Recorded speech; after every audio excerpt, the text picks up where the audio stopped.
हरे कृष्णा कृष्णा कृष्णा हरे हरे, हरे राम राम राम हरे हरे। हरे कृष्णा। आप सभी भक्तों का हार्दिक स्वागत है आज के श्रीमद् भागवतम की इस कक्षा में। स्वागतम सुस्वागतम। और हम चर्चा कर रहे हैं श्रीमद् भागवत के पंचम स्कंद के 6ठे अध्याय पर, जिसका नाम है भगवान ऋषभदेव के कार्यकलाप। तो जल्दी से हम रिकैप करते हैं, कल हमने क्या पढ़ा था। हम पढ़ रहे थे ऋषभदेव भगवान जो हैं उनके पास बहुत सारी सिद्धियां थी, बहुत सारी शक्तियां थी, लेकिन वे सब उनको कभी भी उनकी सेवा नहीं कर पाई, क्योंकि उन्होंने उनका तिरस्कार कर रखा था। और गालियाँ बताते थे उनको, दुनिया भर की उल्टी सीधी बातें बोलते थे, परेशान करते थे, उन पे कूड़ा डाल देते थे, मल मूत्र भी डाल देते थे, लेकिन तो भी वो किसी को जवाब नहीं देते थे। ना तो किसी को जवाब देते थे, ना ही किसी पे क्रोध करते थे, कभी गुस्सा भी नहीं करते थे। तो इतनी सारी सिद्धियां होने के बावजूद भी वो इस तरह से रहते थे, ये बात परीक्षित महाराज को समझ नहीं आई। तो परीक्षित महाराज ने सुखदेव गोस्वामी से पूछा कि अगर ऋषभ भगवान के पास इतनी सारी सिद्धियां थी, इतनी शक्तियां थी, तो वो उनका प्रयोग क्यों नहीं करते थे। तो सुखदेव गोस्वामी ने जो है इस प्रकार से उनको समझाया कि सिद्धियां जो हैं वो निश्चित रूप से उनको परेशान तो नहीं कर सकती थी, वो तो उनको सदुपयोग ही करते भगवान की सेवा में। लेकिन जो मन है, मन इतना बदमाश होता है कि उसका कुछ पता नहीं चलता, कब कहाँ पे हमारा मन भटक जाए हम जानते नहीं। आज तो हमारा मन एकदम भक्ति में लगा हुआ है, भक्ति भाव से हम ओतप्रोत हैं, तो हम सोचते हैं कि चलो थोड़ा बहुत अगर हम ढिलाई कर भी लें नियमों में तो कोई बात नहीं। लेकिन कब ये मन पलट जाए, इसलिए शुद्ध भक्त भी जो होते भगवान के, वो भी इस मन पे कभी विश्वास नहीं करते। तो आइए हम इसे श्रृंखला में आज पढ़ेंगे श्रीमद् भागवतम 5वां स्कंद 6ठा अध्याय और श्लोक संख्या 3 से प्रारंभ करेंगे। सभी विद्वानों ने अपने अपने मत व्यक्त किए हैं। मन स्वभाव से अत्यंत चंचल है, मनुष्य को चाहिए कि वे इससे मित्रता ना करे। मन जो है वो बड़ा चंचल होता है और किसी भी मनुष्य को चाहिए कि मन से मित्रता ना करे। यदि हम मन पर पूर्ण विश्वास करें तो यह किसी क्षण भी धोखा दे सकता है। मन कभी भी धोखा दे सकता है, हम जानते नहीं, और बहुत बड़ा नुकसान करा देता है। किसी को बताने लायक हम बचते नहीं है, ऐसी ऐसी हरकतें हमसे करा देता है। यहाँ तक कि शिव जी श्री कृष्ण के मोहिनी रूप को देखकर उत्तेजित हो उठे और सौभरी मुनि भी योग की सिद्धावस्था से च्युत हो गए। बड़े बड़े ऋषि मुनि तो क्या, भगवान शिव जी भी भगवान विष्णु की मोहिनी मूर्ति देखकर वो भी विचलित हो गए थे, तो हमारी और आपकी तो बात ही क्या। व्यभिचारिणी स्त्री जार पुरुषों के बहकावे में आसानी से आकर कभी कभी अपने पति का उनसे वध करवा देती है। यदि योगी अपने मन के ऊपर संयम नहीं रखता और उसे अवसर छूट प्रदान करता है, तो उसका मन एक प्रकार से काम, क्रोध तथा लोभ जैसे शत्रुओं को प्रश्रय देगा, और जो निश्चय ही योगी को मार डालेंगे। यहाँ पे उदाहरण दिया जा रहा है, जैसे कोई व्यभिचारिणी स्त्री होती है जो अपने पति के अलावा किसी और प्रेमी से वार्तालाप करती है, तो कई बार ऐसा देखा जाता है कि वो उस व्यक्ति से अपने पति का ही उसकी हत्या करवा देती है और समाज में ऐसे दिखाती है कि देखो मेरे पति रहे नहीं। तो फिर कोई व्यक्ति सामने से वही आ जाता है तो कहता है मैं आपको स्वीकार करता हूँ, तो इस तरह से वो अपने कार्य पूरे करती है। इसी प्रकार से जो मन होता है, ये मन किसी भी योगी का जब काम वासनाओं से भटकता है, मन जो है वो तो वासनाओं के साथ उसकी साठगांठ होती है, जैसे काम है, क्रोध है, लोभ है, ईर्ष्या है, ये सब जो है मन के साथ में जो है साठगांठ करते हैं। और ये व्यभिचारी मन क्या करता है, ये उसके साथ मिलकर योगी की ही हत्या करा देता है। कहने का मतलब हमसे ऐसे गंदे गंदे काम करवा देता है और बाद में हमारे ऊपर ही सारा ब्लेम डाल देता है कि देखो ये व्यक्ति कितना बुरा है। मन ही कहता है कि तुम कितने बेशरम हो, तुम्हें शर्म नहीं आती, तुमने इतने गंदे गंदे कार्य किए हैं, अब तुम क्या भक्ति का दिखावा कर रहे हो, छोड़ दो ये रास्ता। और भक्ति जो थोड़ी बहुत चल रही होती है वहां से भी हमें नीचे ले जाता है, बिल्कुल मडिया मेट कर देता है। ये मन हमें जो है जीवित ही नहीं छोड़ता, ये पाप वासनाओं के चक्कर में आकर उनके साथ रह लेगा, लेकिन भगवान के रास्ते पे चलना नहीं चाहेगा। तो बहुत समझने की बात है, अगर हमसे कोई बहुत गलत काम हो भी जाए, कई बार हो जाता है, अनर्थों के कारण हो जाता है, कुसंस्कारों के कारण हो जाता है, संग दोष के कारण हो जाता है, गलत संगति, गलत व्यवहार में, गलत वातावरण में हम रह रहे हैं, तो भी हमें यही सोचना चाहिए अगर ये पाप वासनाएं हमसे छूट नहीं रही हैं तो हम भगवान का नाम क्यों छोड़ें। ये कभी नहीं सोचना चाहिए। जैसे एक भक्त को हमने कहा प्रभु जी आप महामंत्र का जाप किया कीजिए, तो वो कहते हैं हम तो इतने पते थे, हम क्या क्या काम करते हैं हम आपको बता नहीं सकते, हम महामंत्र जपने के योग्य ही नहीं हैं। तो आप क्या सोचते हैं कि महामंत्र ना जपने से आप योग्यता उसकी प्राप्त कर लेंगे? तरीका क्या है? अगर मैं गलत काम नहीं छोड़ पा रहा हूं तो मैं भगवान को भी क्यों छोड़ूं? जैसे कई भक्तों को ऑप्शन दिया जाता है, ये भक्ति मार्ग जो इसमें प्याज लहसुन खाना अलाउड नहीं है, आप प्याज लहसुन छोड़ दीजिए। तो वो कहते हैं प्याज लहसुन तो मैं छोड़ नहीं सकती, मैं भगवान की भक्ति छोड़ देती हूँ। हमारी ये स्थिति है। तो कम से कम हमें ये ध्यान रखना है कि हम भगवान का नाम लेना ना छोड़ें। हरे कृष्ण कृष्ण कृष्ण हरे हरे, हरे राम राम राम हरे हरे। निरंतर इस महामंत्र का जाप करने से अपने आप ऑटोमेटिक सारी दुर्वासनाएं समाप्त हो जाएंगी। एक दिन आएगा जब ये मन पूरी तरह से विषय वासनाओं से मुक्त होगा, अवश्य आएगा। क्यों आएगा? क्योंकि भगवान ने ऐसा कहा है। भगवान कहते हैं जो मेरे मंत्रों का, मेरे नामों का निरंतर जाप करेंगे, एक ना एक दिन पक्का उनकी शुद्धि गारंटीड है, इसमें कोई डाउट नहीं है। समय कितना भी लगे लेकिन मैं शुद्ध पक्का हो जाऊंगा। तो हमें यही समझना चाहिए कि भगवान का नाम हमें छोड़ना नहीं। हमारे गुरु महाराज एक भजन गाते हैं, वो कहते हैं, नाम जपन क्यों छोड़ दिया तूने, नाम जपन क्यों छोड़ दिया, क्रोध ना छोड़ा, काम ना छोड़ा, झूठ ना छोड़ा, पाप ना छोड़ा, नाम जपन क्यों छोड़ दिया तूने, सत्य वचन क्यों छोड़ दिया। देखो कैसी बुद्धि है हमारी, हमने भगवान का नाम जपना छोड़ दिया। जो छोड़ने वाली चीजें थी, पाप ना छोड़ा, काम ना छोड़ा, झूठ ना छोड़ा, लोभ ना छोड़ा, ये गंदी गंदी चीजें तो छोड़ी नहीं, नाम जपन ही छोड़ दिया। कैसी कैसी दिमाग है देखो, जो चीज नहीं छोड़नी थी उसको छोड़ दिया। तो हमें ये बहुत ध्यान रखना है, भगवान के नामों का निरंतर जाप करने से अवश्य अवश्य क्या होगा, हमारी शुद्धि होगी और एक दिन हम पूरी तरह पाप वासनाओं से मुक्त भी होंगे। आगे कह रहे हैं, ये बहुत इंपॉर्टेंट बात है जो सुखदेव गोस्वामी बता रहे हैं, बहुत अंदर की बातें हैं। काम, क्रोध, मद, लोभ, पश्चाताप, मोह तथा भय का मूल कारण तो मन ही है। एक सबसे जरूरी बात समझने की क्या है, मैं गंदा नहीं हूं, मेरे अंदर काम वासना नहीं है, मेरे अंदर क्रोध नहीं है, मेरे अंदर लोभ नहीं है। ये सब किस में है? ये मलिन मन के अंदर है। मगर जब मन इन कामों को पूरा करना चाहता है तो वो ब्लेम मेरे ऊपर डाल देता है, तो मुझे लगने लगता है मैंने गलती कर दी। बहुत समझने की बात है, मैं एक जीवात्मा हूँ, मैं सच्चिदानंद स्वरूप हूँ, मैं परमात्मा का अंश हूँ, मैं तो कभी पाप वासनाओं कर ही नहीं सकता, मैं तो गलत काम सोच ही नहीं सकता। ये सब ये दुष्ट मन कराता है मुझसे, और इस मन के प्रभाव में जब मैं आ जाता हूँ तो मैं अपने आप को मन समझने लगता हूँ। लेकिन हमेशा याद रखना है, जब भी कोई गलत काम हो रहा है, कोई गलत वासना आ रही है मन में, कोई भी बुरा काम हमें जो है करने की इच्छा हो रही है, तो वो मन करवा रहा है उस समय वो व्यक्ति मैं नहीं हूँ।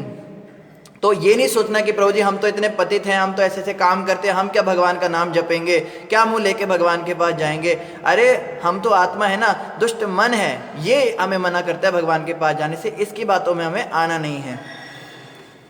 और कह रहे हैं, ये सारे मिलकर कर्म बंधन की रचना करते हैं। भला कौन बुद्धिमान मन पर विश्वास कर सकता है? कोई बुद्धिमान व्यक्ति तो मन पे कभी विश्वास नहीं करेगा। और हम क्या करते हैं, हम साधु पुरुषों की बात नहीं सुनते, हम संतों की बात नहीं सुनते, हम गुरु वर्ग की बात नहीं सुनते। हम कहते हैं आपकी सब बातें ठीक हैं, हम सोचेंगे मतलब मन से पूछेंगे। कोई भक्त आगे कहेगा प्रभु जी एकादशी का व्रत करना शुरू कीजिए, कोशिश करेंगे, सोचेंगे, फिर वो पूछेगा मन एकादशी व्रत रखें? कहते ऐसे कैसे रखें, भूख लगेगी, ये होगा सो होगा, खाना है, ऑफिस जाना है, काम करने दुनिया भर के, नहीं हो सकता। फिर बोलेंगे प्रभु जी मुझे लग नहीं रहा है ऐसा हो पाएगा, आप रहने दीजिए। अरे मुझे नहीं, मलिन मन को लग रहा है ऐसा, और मन तो चाहता ही नहीं है कि हम भगवान के पास जाएं। भला कोई बुद्धिमान होगा जो इस मन की बात पे विश्वास करेगा?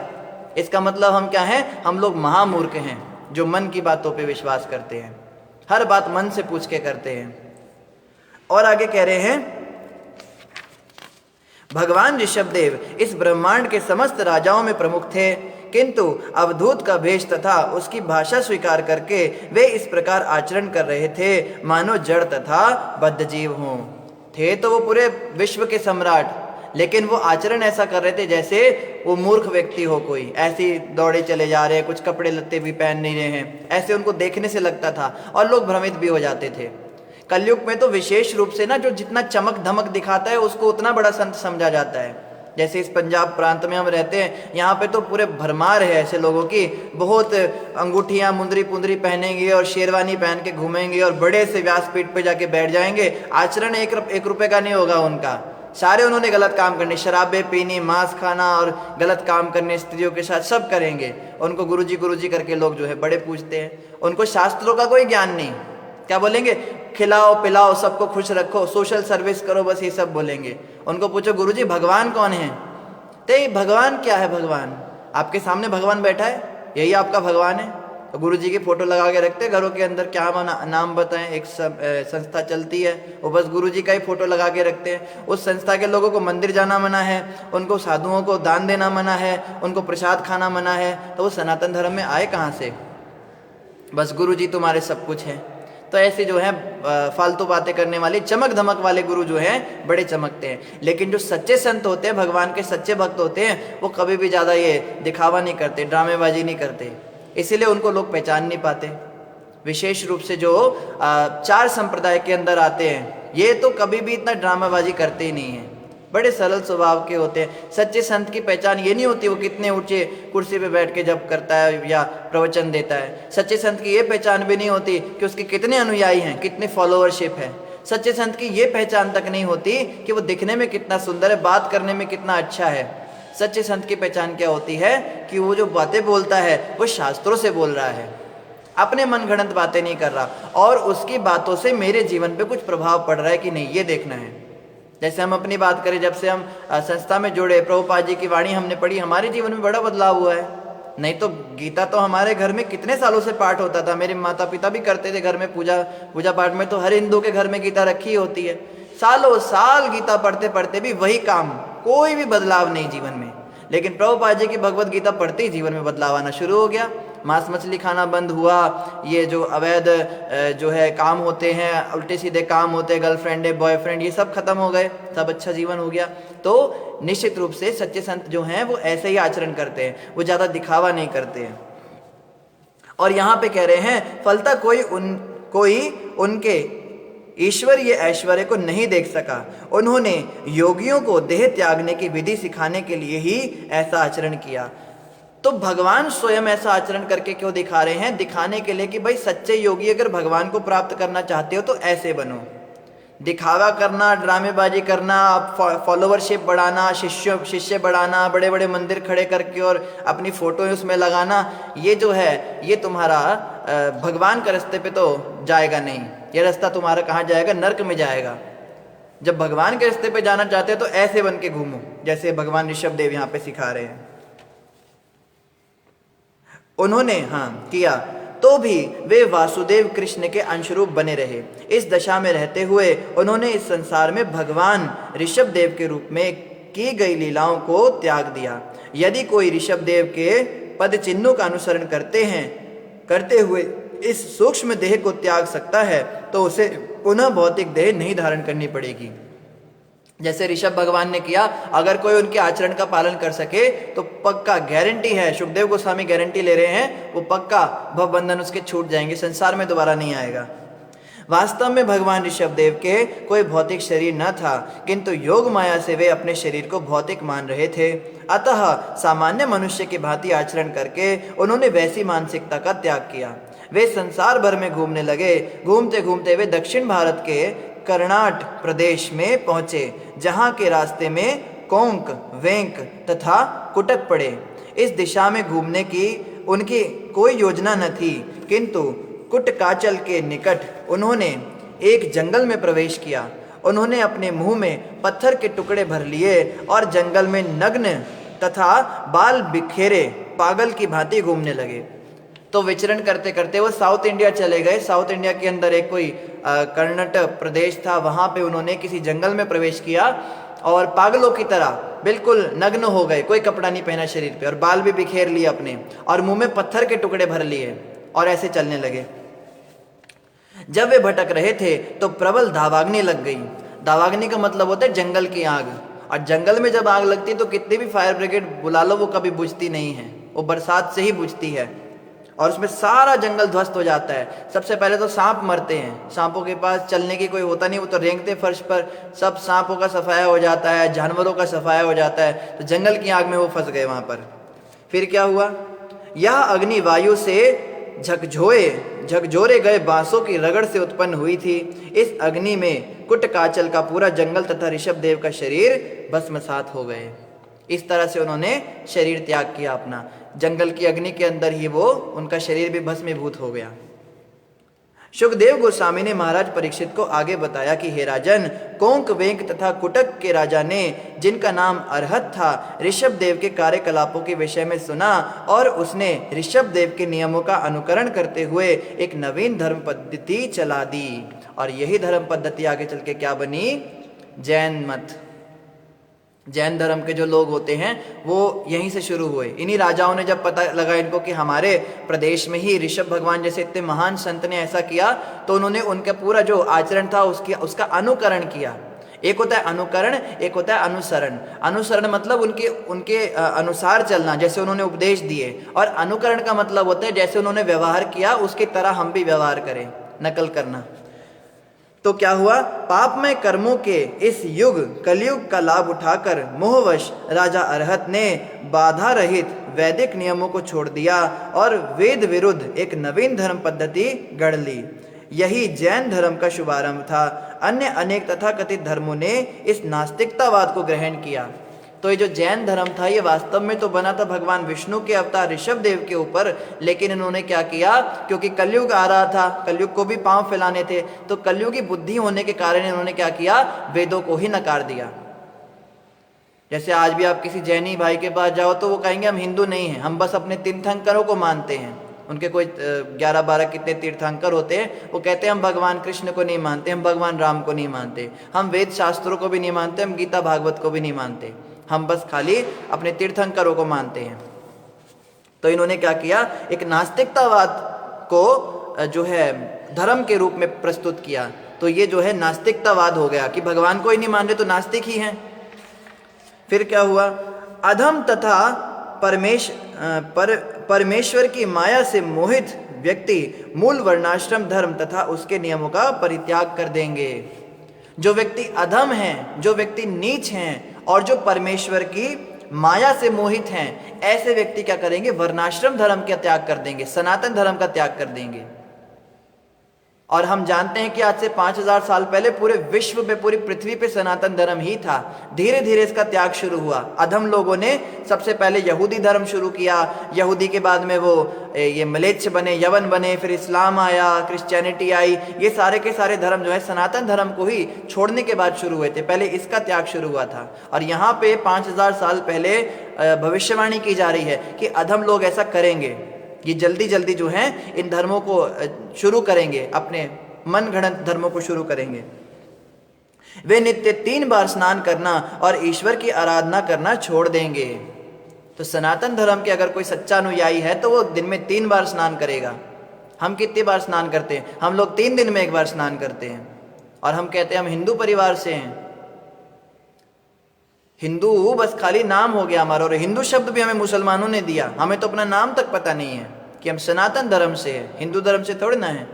और उसमें भी हम कैसे सनातनी हैं, हम बस नाम, हमारे बस नाम होते हैं, किसी का नाम कृष्णा होता है, किसी का राम होता है, किसी का लखन होता है, किसी का शंकर होता है, बस नाम ही हमारे सनातन धर्म के रह गए। बाकी हमारा पहनावा विदेशी, हमारी बोली भाषा विदेशी, हमारा रहन सहन विदेशी, हमारा खान पान विदेशी, हम जो हैं हम बाहर से पूरी तरह से जो है विदेशी बन चुके हैं। ऐसे में प्रभुपाद जी ने बड़ी कृपा की। प्रभुपाद जी जैसे संत इस संसार में आए, इन्होंने विदेशियों को सनातन धर्म दे दिया। उन विदेशियों ने जब धोती कुर्ता पहनना शुरू किया, साड़ी पहनना शुरू किया और 4 नियमों का पालन किया, मांस मछली का त्याग किया, तो उनको देखा देखी जो है हिंदुओं को थोड़ी अकल आई। कुछ हिंदू तो सुधर गए, बाकियों को अब सुधारने की ड्यूटी जो है वो हमारे ऊपर है। हमें भी आगे प्रचार करना है। इस इस्कॉन संस्था के माध्यम से हमें लोगों को बताना है कि सनातन धर्म कहते किसे हैं, क्या होता है ना। फिर क्या, वे शौच तथा परमेश्वर को त्याग कर अटपटे नियमों को ग्रहण करेंगे। शौच का मतलब होता है साफ सफाई, शुद्धि। गंदगी में रहेंगे लोग, गंदे काम करेंगे, हाथ पैर धोना नहीं, कुल्ला करना नहीं खाने के बाद, और लैट्रिन बाथरूम जाने के बाद नहाना भी नहीं, और गंदे कपड़े पहनना, ये सब काम वो शुरू कर देंगे। और क्या करेंगे, परमेश्वर को भी त्याग देंगे और अटपटे नियम ग्रहण कर लेंगे, अटपटे अजीब अजीब नियमों को शुरू कर देंगे। क्या अटपटे नियम शुरू करेंगे, पबों में जाना, क्लबों में जाना और स्कूलों में जाना, ये सब शुरू हो जाएगा। गुरुकुल सिस्टम बिल्कुल बंद हो जाएगा उनका। नियमित स्नान न करने अथवा अपना मुख ना धोने से वे सदा गंदे रहेंगे और अपने केश नुचवाएंगे। वे क्या करेंगे, अपने केश जो है नोच नोच के निकलवाएंगे, जैसे जैन मत के अंदर नोच नोच के वो अपने केश निकलवाते हैं, और मुंह हाथ नहीं धोएंगे, गंदे रहेंगे। ढोंग धर्म का अनुसरण करते हुए वे फूलेंगे और फलेंगे। इस ढोंग धर्म का जो है बहुत ज़्यादा ये फूलेंगे फलेंगे, इनका खूब प्रचार होगा। इस कलिकाल में लोग अधार्मिक पद्धतियों की ओर अधिक उन्मुख होंगे। फलस्वरूप वे वेदों की अनुयायी ब्राह्मणों, भगवान तथा अनेक उनके भक्तों का उपहास करेंगे। ऐसे जो लोग होंगे जो बाल नुचवाएंगे और ये जैन धर्म के अनुयायी होंगे, क्या करेंगे, ये ब्राह्मणों का उपहास उड़ाएंगे, ब्राह्मणों का मजाक उड़ाएंगे और भगवान का मजाक उड़ाएंगे, राम कृष्ण का मजाक उड़ाएंगे, वेदों का भी मजाक उड़ाएंगे। और क्या करेंगे, ये अधार्मिक पद्धतियों की ओर उन्मुख होंगे। जो हमारे धर्मशास्त्रों में मना है वही सब काम ये करेंगे। अधम लोग अपने अज्ञानवश वैदिक नियमों से हटकर चलने वाली धार्मिक प्रणाली का सूत्रपात करते हैं। वे अपने मानसिक ढोंगों के कारण स्वयं ही घोर अंधकार में गिरते हैं। और क्या करेंगे, जो ढोंग ढांग करेंगे, ये दिखावे करेंगे, उसके कारण क्या होगा, खुद का ही सत्यानाश करेंगे, नरकों में जाएंगे। ये बात कौन कह रहे हैं, सुखदेव गोस्वामी बता रहे हैं। इस कलयुग में लोग रजो तथा तमो गुणों से भरे हुए हैं। भगवान ऋषभ देव ने इन लोगों को माया के चंगुल से छुड़ाने के लिए ही अवतार लिया था। तो भगवान ऋषभ देव ने तो इसलिए अवतार लिया था ताकि इन कलयुग के सड़े हुए जीवों को, जो सड़ रहे हैं संसार में, इनको जो है इनका उद्धार हो सके। विद्वान जन भगवान ऋषभ देव के दिव्य गुणों का जाप इस प्रकार करते हैं। जो विद्वान होंगे वो इस तरह से जाप करेंगे। कैसे, ओहो, इस पृथ्वी लोक में 7 समुद्र तथा अनेक द्वीप और वर्ष हैं, जिनमें से भारतवर्ष सबसे अधिक पवित्र है। भारतवर्ष के लोग भगवान के कार्यकलापों का, ऋषभ देव का तथा अन्य अनेक अवतारों के रूप में गुणगान करने के अभ्यस्त हैं। ये सारे कार्य मानवता के कल्याण हेतु अत्यंत शुभ हैं। वो इस प्रकार की बात करेंगे। ओहो, भला मैं प्रियव्रत के वंश के संबंध में क्या कहूँ, जो इतना विमल तथा अत्यंत विख्यात है। इसी वंश में परम पुरुष भगवान ने अवतार लिया है और कर्म फलों से मुक्त करने वाले धार्मिक नियमों का आचरण किया। तो वापस आ गए अपने टॉपिक पे। बात कहाँ से शुरू हुई थी, पंचम स्कंद की, कि अब प्रियव्रत महाराज के वंश के बारे में बताइए।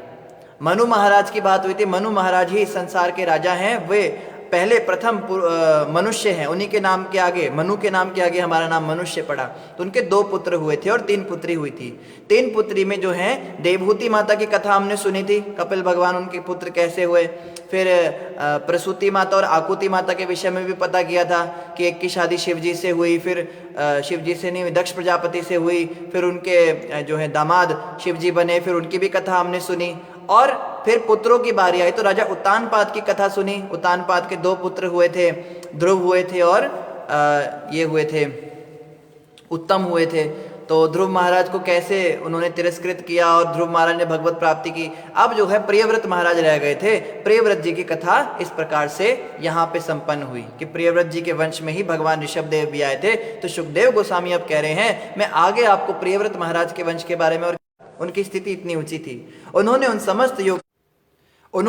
उन समस्त योग सिद्धियों का तिरस्कार कर दिया था जिसके लिए अन्य योगी ललायत रहते हैं। भला ऐसा कौन योगी है जो भगवान ऋषभ देव की समता कर सके। योगी तो पागल रहते सिद्धियों के पीछे, कोई सिद्धि हमें मिल जाए। वो तो इतने कठोर तपस्याएं करते हैं, जप करते हैं, तांत्रिक विद्याएं करते हैं, रात के अंधेरे में वो जाते हैं, लाशों के ऊपर बैठ के अपनी सिद्धियां करते हैं, भूत प्रेत की सिद्धियां करते हैं कि हमें कुछ शक्ति मिल जाए। और कहाँ ऋषभ भगवान की सारी सिद्धियां उनके चरणों में बैठी रहती थी कि आप हमें स्वीकार कीजिए, और वो उनका तिरस्कार करते थे। उनकी बराबरी भला संसार में कर कौन सकता है, ये बताइए। आगे कह रहे सुखदेव गोस्वामी ने आगे कहा, ऋषभ देव समस्त वैदिक ज्ञान, मनुष्य देवताओं, भगवान ऋषभ देव की लीलाओं का यह वर्णन समस्त मंगल वस्तुओं का आगार है। जो भी आचार्यों का अनुसरण करते हुए इन्हें ध्यान से सुनता या कहता है, उसे निश्चय ही भगवान वासुदेव के चरण कमलों की शुद्ध भक्ति प्राप्त होगी।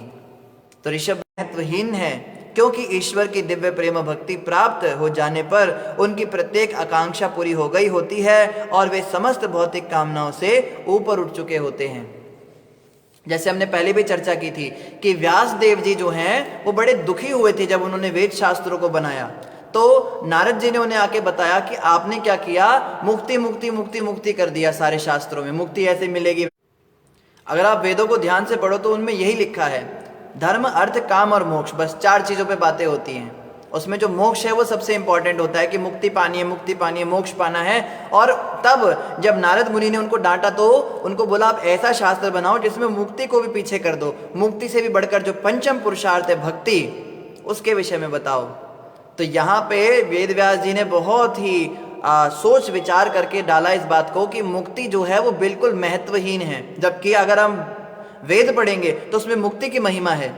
ये भी एक कारण है कि जो वेद पढ़ने वाले लोग होते हैं उनको भागवत पुराण पसंद नहीं होती है। वो कहते हैं भागवत पुराण अच्छी किताब नहीं है, बेकार है, उसमें मुक्ति को ही तिरस्कृत कर दिया। हम तो जीवन के हर कार्य मुक्ति के लिए कर रहे हैं, हमारे तो जीवन का लक्ष्य ही मुक्ति है और आपने मुक्ति को ही महत्वहीन कह दिया।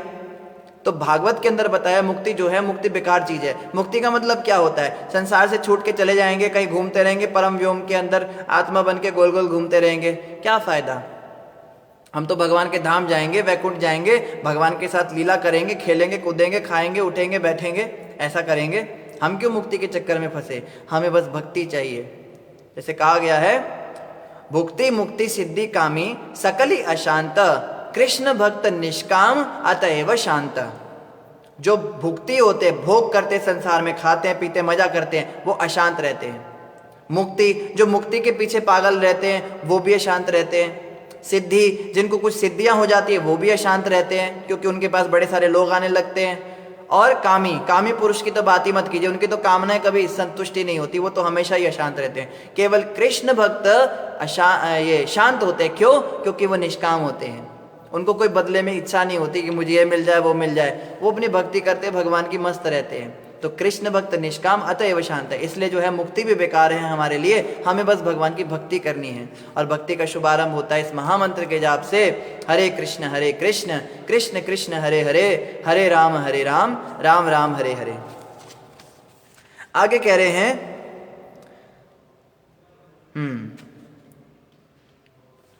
भक्तजन भौतिक संसार के विभिन्न संकटों से मुक्त होने के लिए निरंतर भक्ति सरिता में स्नान करते रहते हैं।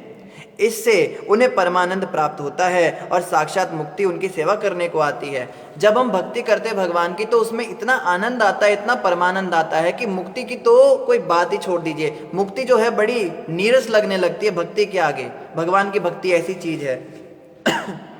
और भक्तों के लिए मुक्ति महत्वहीन है, क्योंकि ईश्वर की दिव्य प्रेम भक्ति प्राप्त हो जाने पर उनकी प्रत्येक आकांक्षा पूरी हो जाती है और वे समस्त भौतिक कामनाओं से ऊपर उठ चुके होते हैं। जब हम भगवान की भक्ति करते हैं तो हमारी सारी इच्छाएं तो वैसे ही पूरी हो जाती हैं, भगवान उन्हें पूरा कर देते हैं। फिर हमें मुक्ति चाहिए किस लिए, बताइए।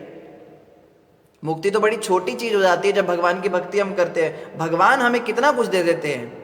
भक्त तो बल्कि ये इच्छा करता है, जैसे भक्ति विनोद ठाकुर महाराज कहते हैं, जन्मो बेमोए इच्छा हऊ जादी तोरा, भकता गृहे जनी जन्म हऊ मोरा, कीट जनम हऊ जथा तु वादासा, बाहिर्मुख ब्रह्मा जन्मे कबू नाही आशा, मानस देहा गेहा जो किछु मोर, अर्पिलु तुवा पदे, नंदा किशोरा।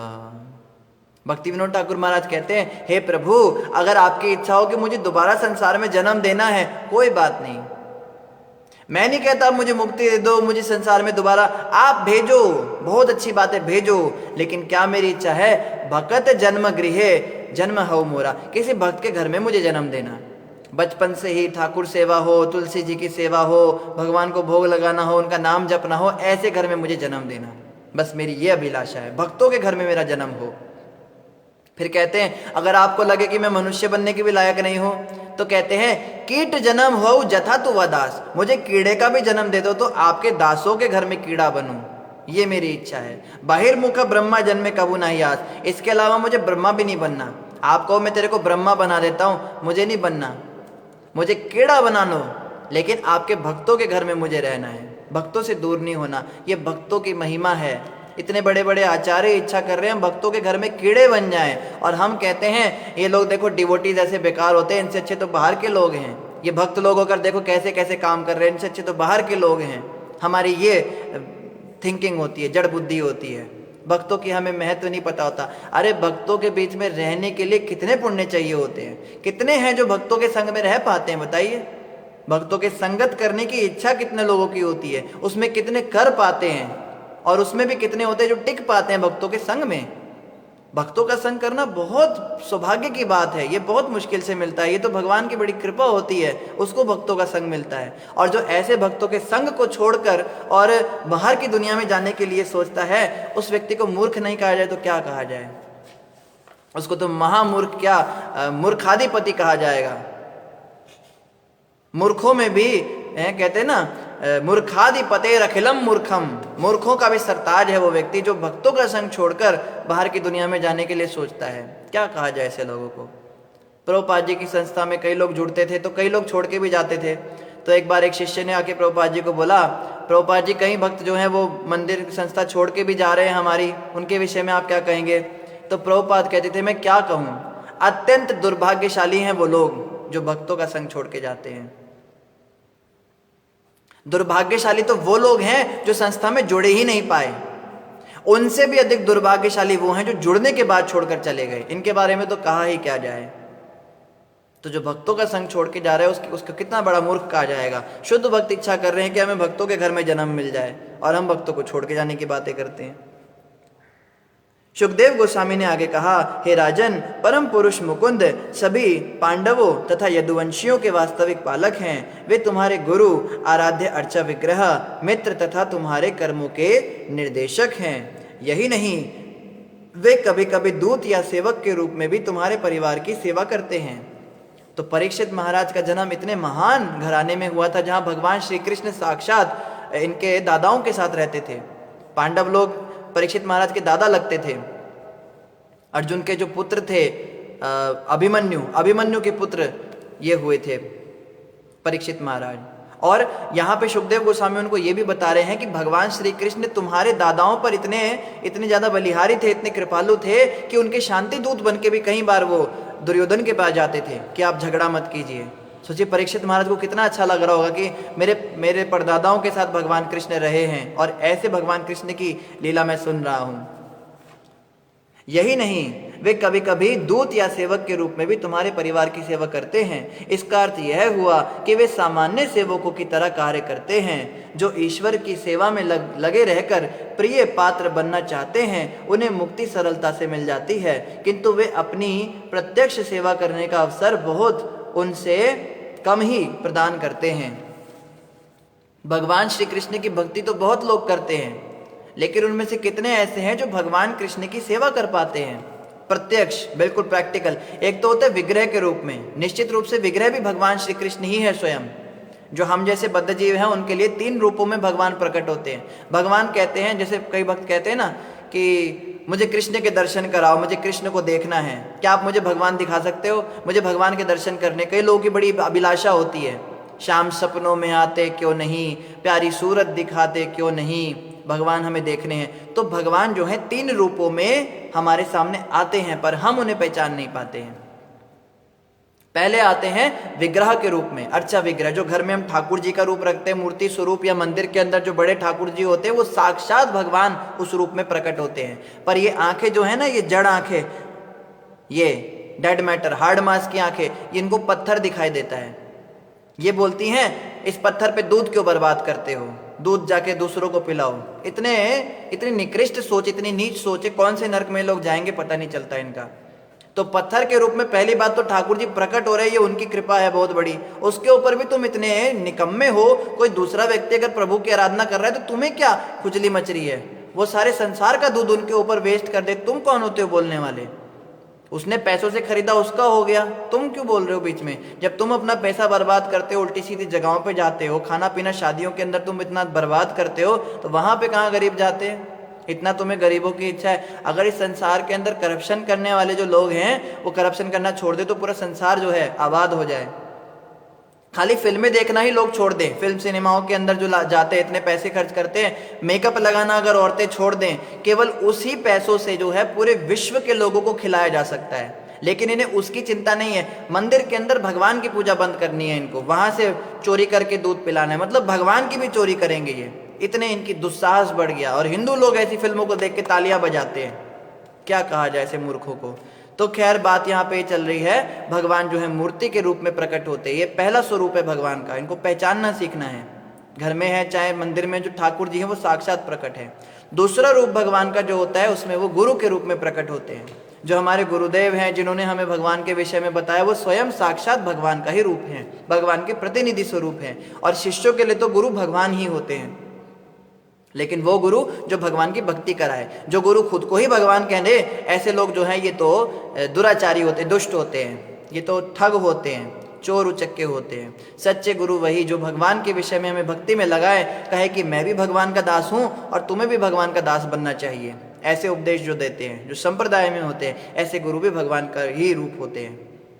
और तीसरे स्वरूप में भगवान क्या करते हैं, स्वप्न में दर्शन देते हैं। किसी किसी को भगवान सपने में भी दिखाई देते हैं। तो इन तीन रूपों में भगवान जो हैं उन लोगों के पास भी आते हैं जो योग्य नहीं हैं। हम लोग अभी योग्य नहीं है भगवान के दर्शन करने के, तो भी भगवान तीन रूपों में हमें दर्शन देने को आते हैं। पर देखते कितने लोग उन्हें पहचान पाते हैं। फिर आगे क्या कह रहे हैं, किंतु वे अपनी प्रत्यक्ष सेवा करने का अवसर बहुत कम, उनसे कम ही प्रदान करते हैं। भगवान कृष्ण बहुत कम लोगों को ऐसा मौका देते हैं कि स्वयं भगवान कृष्ण जैसे हम बातें कर रहे हैं ऐसे उनके साथ बातें करें और उनको सेवा करने का ये दे, उनको मौका दें। और ये मौका किसको मिला था, पांचों पांडवों को भगवान कृष्ण ने मौका दिया था। तो ये जो है ये बड़ी विशेष बात है। परीक्षित महाराज, तुम्हारे कुल में, जिस कुल के तुम कुल दीपक हो, उस कुल में भगवान कृष्ण ने प्रत्यक्ष सेवा दी है तुम्हारे दादाओं को। एक बार क्या हो रहा था, भगवान श्री कृष्ण हस्तिनापुर में ही थे, तो अर्जुन जो है रात को सो रहे थे अपने कमरे में। तो भगवान कृष्ण की इच्छा हुई कि अर्जुन से, क्षमा कीजिए गलत बोल दिया, या तो भगवान कृष्ण सो रहे थे या अर्जुन सो रहे थे, दोनों में से एक सो रहे थे, अर्जुन ही सो रहे थे। तो अर्जुन जब सो रहे थे तो भगवान श्री कृष्ण जो है उनसे मिलने को गए कमरे में। तो कुछ काम था भगवान को, तो देखा अर्जुन सो रहे हैं। तो अर्जुन के रोम रोम से आवाज आ रही है, मतलब मुंह से आवाज नहीं आ रही, रोम रोम से आवाज आ रही है। क्या आवाज आ रही है, कृष्ण कृष्ण कृष्ण कृष्ण। देखो ये स्थिति थी अर्जुन की, सोते हुए उनके रोम रोम से आवाजें आती थी, कृष्ण कृष्ण कृष्ण। तो भगवान कृष्ण जो है ये दृश्य देखकर रोने लगे कि मेरा कितना भक्त है, ये पूरी तरह मेरी भक्ति में लीन है, मुझ में ही डूबा हुआ है। तो भगवान कृष्ण की इच्छा हुई मैं अपने भक्तों की सेवा करूं। तो भगवान ने उठाया एक पंखा और अर्जुन को हवा करने लगे। ये होता है सौभाग्य की पराकाष्ठा कि भगवान भी अपने भक्तों की सेवा करने को ललायत होते हैं। सोचिए कितने शुद्ध भक्त, कितने महान वो भक्त होंगे जिनकी भगवान ने इच्छा करी इस तरह से। तो थोड़ी देर बाद जो है माता भी वहां पर आ गई, रुक्मिणी माता। उन्होंने देखा कृष्ण भगवान उनकी हवा कर रहे हैं, तो माता सोचती है इनको डिस्टर्ब तो कर नहीं सकती, वो भगवान कृष्ण के चरण दबाने लगी आके। अब भगवान कृष्ण उनको हवा कर रहे हैं, ये उनको चरण दबा रही है। तो इतने में नारद जी आ गए। नारद जी तो वो दृश्य देखकर ही गदगद होके जो है अपनी वीणा बजाने लगे। फिर बाद में जब अर्जुन उठे तो वो चिल्लाने लगे, राम राम राम राम, ये क्या कर रहे हो हे प्रभु, आप तो मेरे आराध्य भगवान हो, आप मुझे हवा क्यों कर रहे हो, मुझे आपको हवा करनी चाहिए। तो कहने का अर्थ है ऐसे भक्त बड़े ही विरले होते हैं जिनकी तो भगवान सेवा करने के लिए इच्छा करें। जैसे राधा कुंड के ऊपर आज से 500 साल पुरानी बात है, ज्यादा पुरानी बात नहीं है, 500 ईयर्स एगो रघुनाथ दास गोस्वामी बैठते थे। रघुनाथ दास गोस्वामी वृंदावन के उन 6 गोस्वामियों में से हुए जिन्होंने ब्रज की खोज की है, और वो चैतन्य महाप्रभु के शिष्य थे। तो रघुनाथ दास गोस्वामी कभी कभी राधा कुंड के तट पर जप करते हुए जप में इतने लीन हो जाते थे, वो इसी महामंत्र का जाप करते थे, हरे कृष्ण कृष्ण कृष्ण हरे हरे, हरे राम राम राम हरे हरे। तो जब वो इस महामंत्र का जाप करे थे, वो इतने अंतर्मुखी हो गए कि धूप निकल रही थी बड़ी जोर की, और इतनी तेज धूप थी, उनकी पूरी पीठ जल रही थी, पर उन्हें कोई सुध ही नहीं। तो जिसका नाम जप रहे थे उनको दिक्कत हो गई। राधा रानी स्वयं प्रकट हो गई राधा कुंड पर, और कहती है मेरे कुंड पर बैठकर ये जप कर रहे हैं और इनको धूप लग रही है। राधा रानी ने अपनी साड़ी का जो आंचल है वो उनको ऐसे कर दिया कि उनको धूप ना लगे, और खड़ी रही बहुत देर तक, और स्वयं पसीने में तरबदर हो गए। और ये दृश्य किसने देख लिया? सनातन गोस्वामी पीछे खड़े हुए थे। सनातन गोस्वामी काफी सीनियर थे रघुनाथ दास गोस्वामी से। उस समय तो कुछ नहीं बोला, जब राधा रानी चली गई और इनको चेतना आई तो सनातन गोस्वामी ने इनको आकर डांटा, आप क्या कर रहे हो? आप राधा कृष्ण की सेवा करने आए हो या राधा कृष्ण से सेवा लेने आए हो? तो उन्होंने कहा क्या हुआ प्रभु? उन्होंने सारी बात बताई, ऐसे ऐसे राधा रानी आई थी। तो वो रोने लगे, हाय हाय मैंने राधा रानी से सेवा ले ली, मैं तो उनकी सेवा करने को आया था, युगल किशोर की। हम में से कोई होता तो हम तो पूरे फेसबुक पे डाल देते, कंप्यूटर पे, यूट्यूब पे डाल देते, बोलते सनातन गोस्वामी आपको रिकॉर्ड करना चाहिए था, अरे देखो मैं कितना फेमस। अपनी फेमस के चक्कर में हम रहते हैं, पर गोस्वामी ऐसे नहीं थे, सच्चे शुद्ध भक्त ऐसे नहीं होते। वो तो रोने लगे उल्टा, मुझसे कितना बड़ा अपराध हो गया, देखो कितनी बड़ी बात है। तो ये समझना है, ऐसे भक्त जो हैं ये बड़े विरले होते हैं जिनकी भगवान सेवा करना चाहते हैं। और सुखदेव गोस्वामी यहाँ पे कह रहे, परीक्षित महाराज तुम ऐसे भक्तों के पोते हो, ये तुम्हारे सौभाग्य की बात है। भगवान ऋषभ देव को अपने वास्तविक स्वरूप का बोध था, अतः वे आत्मतुष्ट थे और उन्हें किसी बाह्य तुष्टि की आकांक्षा नहीं रह गई थी। अपने में पूर्ण होने के कारण उन्हें किसी सफलता की स्पृहा नहीं थी। जो वृथा ही देहात्म बुद्धि में लगे रहते हैं और भौतिकता का परिवेश तैयार करते हैं, वे अपने वास्तविक हित को नहीं पहचानते। भगवान ऋषभ देव ने अहेतु की कृपावश वास्तविक आत्म बुद्धि तथा जीवन लक्ष्य की शिक्षा दी, अतः हम उन भगवान ऋषभ देव को नमस्कार करते हैं। और इसी के साथ जो है हमारा 6ठा अध्याय भी पूरा हुआ, जिसका नाम था ऋषभ देव भगवान के कार्यकलाप। अभी हम 7वां अध्याय पढ़ेंगे, जिसका नाम है राजा भरत के कार्यकलाप। अब ऋषभ देव के जो सबसे प्रमुख पुत्र हुए थे, जिनको वो कहकर गए थे सब पुत्रों को कि बच्चों जो भरत है इसका तुम अनुसरण करना, और भरत को पूरे संसार का वो राजा बना कर गए थे। तो राजा भरत का भी हम जीवन चरित्र पढ़ेंगे, राजा भरत ने क्या क्या किया। और राजा भरत के जीवन चरित्र से हमें बहुत कुछ सीखने को मिलेगा। इनका तो चरित्र ऐसा है, ये तो कई बार आप इनके विषय में सुनेंगे, भरत जी से ये गलती हो गई थी, भरत जी से वो गलती हो गई थी, इनसे एक छोटी सी गलती हुई थी जीवन में। बहुत अच्छे भक्ति करते थे, उस एक गलती की वजह से इनको 2 जन्म और लेने पड़ गए। तो क्या थी वो गलती, आइए पढ़ते हैं। श्री शुक उवाच, सुखदेव गोस्वामी ने महाराज परीक्षित को आगे बताया, हे राजन, भरत महाराज सर्वोच्च भक्त थे। अपने पिता की आज्ञा का पालन करते हुए जिन्होंने उन्हें सिंहासन पर बैठाने का निर्णय पहले ही ले रखा था, वे तदनुसार पृथ्वी पर राज्य करने लगे। तो राजा भरत जो हैं, उनके पिता ने पहले ही कह दिया था ऋषभ देव ने कि मेरे बाद राजा ही, ये भरत ही राजा बनेगा। तो उनके अनुसार वो जो हैं वो राजा बने, उन्होंने सिंहासन का भार सौंपा, भार जो है स्वीकारा। समस्त संसार पर राज्य करते हुए वे अपने पिता के आदेशों का पालन करने लगे, और उन्होंने विश्व रूप की कन्या पंचजनी से विवाह कर लिया। तो विश्वरूप जी कोई थे, उनकी कन्या पंचजनी से इन्होंने विवाह किया राजा बनने के बाद, तो वो रानी बन गई। जिस प्रकार मिथ्या अहंकार से भूत तन्मात्र सूक्ष्म इंद्रिय विषय उत्पन्न होते हैं, वैसे ही महाराज भरत को अपनी पत्नी पंचजनी ने गर्भ से 5 पुत्र प्राप्त हुए। इन पुत्रों के नाम थे सुमति, राष्ट्रभृत, सुदर्शन, आवरण और धूम्रकेतु। तो 5 पुत्र इनको उसके गर्भ से हुए, यानी महाराज भरत के 5 पुत्र हुए। पहले इस देश का नाम अजनाब वर्ष था, किंतु महाराज भरत के शासन काल से इसका नाम भारतवर्ष पड़ा। तो ये है, ये आप नोट कर सकते हैं। कई लोग कहते हैं कि दुष्यंत पुत्र भरत के नाम से इस देश का नाम भारत पड़ा था, बट ये जवाब सही नहीं है। ये श्लोक है भागवतम में 5वें स्कंद के 7वें अध्याय का 3रा श्लोक। यहाँ पे बताया है कि पहले इस देश का नाम अजनाब वर्ष था, और महाराज भरत जो इनके पुत्र हुए थे ऋषभ देव के, इनके नाम से इस देश का नाम भारतवर्ष पड़ा। देश के पहले तो पूरी पृथ्वी का ही नाम भारतवर्ष था, फिर भारतवर्ष जो है कटता कटता कटता छोटा छोटा होता चला गया कि वो अलग देश बन गया, वो अलग देश बन गया, करते करते अभी भी जो है कोशिश चल रही है भारतवर्ष को और छोटा छोटा बना देने की। पहले अखंड भारत होता था, अब खंडित भारत हो गया है। भरत महाराज इस पृथ्वी पर अत्यंत ज्ञानी तथा अनुभवी राजा थे। वे स्वयं अपने कार्यों में संलग्न रहकर प्रजा पर अच्छी प्रकार से राज्य करते थे।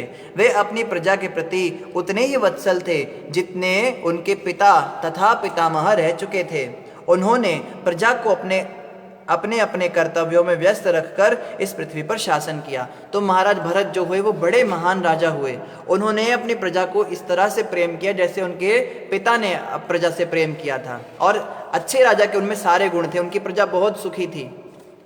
राजा भरत ने अत्यंत श्रद्धापूर्वक अनेक प्रकार के यज्ञ किए। इनके नाम है अग्निहोत्र, दर्श, पूर्णमास, चातुर्मास्य, पशु यज्ञ जिसमें अश्व की बलि दी जाती थी, तथा सोम यज्ञ जिसमें सोमरस प्रयुक्त होता था, भेंट किया जाता था। कभी ये यज्ञ पूर्ण रूप से तो कभी आंशिक रूप से संपन्न किए जाते थे।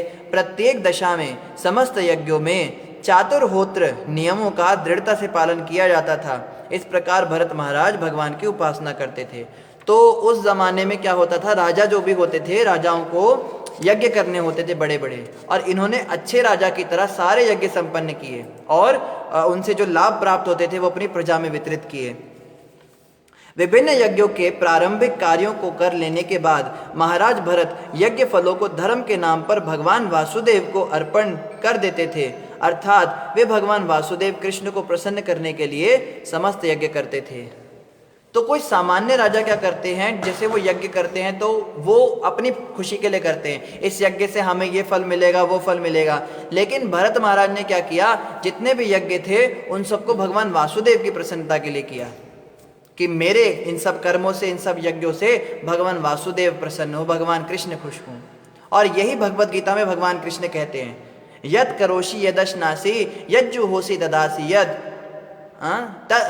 यद तपस्यसि कौन्तेय तत्कुरुषम मदर्पणम, कि तुम जो भी खाओ, जो भी तपस्या करो, जो भी मेहनत करके या जो भी तुम करो, तुम चाहे कुछ पैसा कमाओ, हर कुछ तुम मेरी प्रसन्नता के लिए करो। ऐसा करने से क्या होगा, तुम शांत रहोगे। शांति मृच्छति, तुमको शांति रहेगी, तुम्हारा मन शांत रहेगा। तो महाराज भरत क्या करते थे, हर कार्य भगवान कृष्ण की प्रसन्नता के लिए करते थे। महाराज भरत सोचते थे कि सभी देवता भगवान वासुदेव के शरीर के अंग स्वरूप हैं और वैदिक मंत्रों में जो भी वर्णित है वे उसके नियंता हैं। इस प्रकार से चिंतन के फलस्वरूप महाराज भरत आसक्ति, काम तथा लोभ जैसे भौतिक कलमश से मुक्त थे। तो उन्हें पता था इस बात का कि सारे देवी देवता जो हैं वो भगवान वासुदेव के ही नियंत्रण में रहते हैं, और जितने भी वेद शास्त्र हैं वो सब भगवान वासुदेव के गुणगान के लिए हैं। तो क्यों ना मैं सीधा वासुदेव जी की ही भक्ति कर लूं। और यही बुद्धिमानी की बात है कि एकमात्र भगवान श्री कृष्ण की ही अगर मैं भक्ति करूं तो सारे देवता मुझसे संतुष्ट हो जाएंगे, सारे वेद शास्त्रों में जो बातें उनका पालन हो जाएगा, सारे यज्ञों को करने से जो फल मिलता है वो मुझे मिल जाएगा, हर प्रकार से मंगल ही मंगल होगा। केवल एकमात्र भगवान वासुदेव श्री कृष्ण की भक्ति से। तो हमें भी ये चाहिए कि हम भरत महाराज की इन शिक्षाओं का पालन करें और भगवान श्री कृष्ण की भक्ति में लग जाएं। भक्ति का अर्थ होता है सेवा, सेवा का अर्थ होता है भक्ति भगवान श्री कृष्ण की। और भक्ति की शुरुआत कैसे होती है, श्रवण से। 9 प्रकार से भक्ति होती है, उसमें श्रवण प्रमुख होता है। खूब कथा सुननी है, शुरुआत में खूब कथा सुननी चाहिए। नए नए जब हम भक्त बनते हैं तो हमें दबा के कथा सुननी चाहिए। तो कथा श्रवण से क्या होता है, हमारी श्रद्धा भगवान में बनती है और धीरे धीरे जो है कीर्तन करने के लिए हमारी इच्छा प्रबल होती है। तो फिर जब हम कथा सुनते हैं तो फिर हम कीर्तन में लगते हैं। कीर्तन का मतलब भजन कीर्तन भी होता है, कीर्तन का मतलब जप भी होता है, कीर्तन का मतलब कथा सुनाना भी होता है। फिर जो है धीरे धीरे हमारी भक्ति ऐसे बढ़ती है। तो समय लगभग पूरा हो गया है। इन्हीं शब्दों के साथ आप सभी का धन्यवाद। किसी भक्त का कोई प्रश्न हो तो आप कमेंट पर अपना प्रश्न लिख सकते हैं। कई भक्तों ने हरे कृष्णा दंडवत प्रणाम लिखा है। आप सभी भक्तों को हमारी ओर से भी हरे कृष्णा दंडवत प्रणाम। और कुछ भक्तों ने महामंत्र पूरा लिखा है। आप भक्तों का भी धन्यवाद, आपने हरे कृष्ण महामंत्र लिखा। और नेहा शर्मा माता जी कह रहे हैं हरे कृष्णा प्रभु जी दंडवत प्रणाम। जैन धर्म में जो महाराज होते हैं वो सब कुछ त्याग देते हैं, इसलिए रेज़र का यूज़ नहीं करते। घर, गाड़ी, कपड़े और यहाँ तक कि खाना जिसमें खाते हैं बर्तन भी त्याग देते हैं। 4 बजे मॉर्निंग में रोज़ जगते हैं। बहुत सादा जीवन जीते हैं। जैन धर्म अच्छा है, पर किसी दूसरे धर्म को काम नहीं समझना चाहिए। जो कितने नियम पालन करते हैं, जो मुश्किल है सबके लिए करना। तो नेहा माता जी, पहली बात तो हमने तो किसी को बुरा कहा ही नहीं, हम तो भागवत पढ़ रहे हैं। भागवत में सुखदेव गोस्वामी ने जो बताया हमने वही पढ़ा। और बात रही कि वो बड़े सारे नियम कोई व्यक्ति धर्म में पालन करता हो, सब करता हो, तो मेरा प्रश्न है, एक प्रश्न है आपके लिए, बहुत सिंपल सा प्रश्न है। कोई व्यक्ति क्या करता है, बहुत ज़्यादा डेकोरेट कर रहा है, बहुत सुंदर श्रृंगार लगा रहा है, अलंकार लगा रहा है, सुंदर साड़ी पहना रहा है, शरीर में लेप कर रहा है, तेल लगा रहा है, ऐसे व्यक्ति को जो मर चुका है। एक डेड बॉडी का आप कितना भी श्रृंगार करो वो यूजलेस होता है, क्योंकि उसका कोई उद्देश्य ही नहीं है। एक बच्चा जो है बहुत तैयारी कर रहा है, बहुत मेहनत कर रहा है, सुबह उठ रहा है, पढ़ाई कर रहा है, सब कुछ कर रहा है, लेकिन जो वो पढ़ रहा है वो एग्ज़ाम में आने ही नहीं वाला है। वो कोई और ही वो PCS का एग्ज़ाम देने बैठ रहा है और तैयारी वो डॉक्टरी की कर रहा है।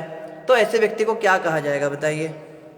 जो व्यक्ति 4 बजे उठ रहा है, नियमों का पालन कर रहा है, संसार त्याग रहा है, ऐसे नियमों को धारण कर रहा है जो बहुत मुश्किल हैं, लेकिन वो भगवान कृष्ण को ही नहीं मान रहा है, तो ऐसे व्यक्ति की क्या गति होगी? इन सारे नियमों का पालन जो है वो भगवान कृष्ण की भक्ति के लिए किया जाता है। और हम लोग सोचते हैं कि जो व्यक्ति नियम बड़े अच्छे से कर रहा है वो उतना ही बड़ा भक्त है। अरे नियम कर रहा है, सब कर रहा है, लेकिन उस नियम को करने के बाद जिसको खुश करना है उन्हीं को मान नहीं रहा है। तो आप बताइए, ऐसे नियमों की कोई वैल्यू है? ये तो वही बात हो गई ना, जैसे प्रभुपाद जी कहते हैं आप ब्लैक बोर्ड पे 0 0 0 0 0 0 0 खूब सारे जीरो बनाते जाइए, मगर एक डंडा है ही नहीं वहां पे, तो उन सारे जीरो की क्या वैल्यू है? अगर वो कृष्ण को ही नहीं मान रहे हैं भगवान के रूप में, तो वो कर किसके ले रहे हैं नियम? इतने सारे बाल छीलना, ये सब त्याग तपस्या करना, उनको मिलने क्या वाला है उसके बाद में? ये प्रश्न है। तो इसको हमें समझना है कि 1 और 0, 10 अंक जो है वो उनसे बढ़िया है जो लाखों लाखों जीरो है। मैं यहाँ किसी धर्म की बात नहीं करता, वो जैन धर्म हो चाहे बौद्ध धर्म हो, भागवत के अनुसार जो बताया गया है, जो कृष्ण को भगवान स्वरूप में नहीं मानते, चाहे वो मुसलमान हो, ईसाई हो, कुछ भी हो, हम उसके नाम नहीं लेते किसी धर्म का। अगर कोई भगवान को ही नहीं मान रहा है, नास्तिकवाद है, तो उसके सारे नियम कायदे जो हैं वो 0 0 0 0 बनाने जैसे हैं।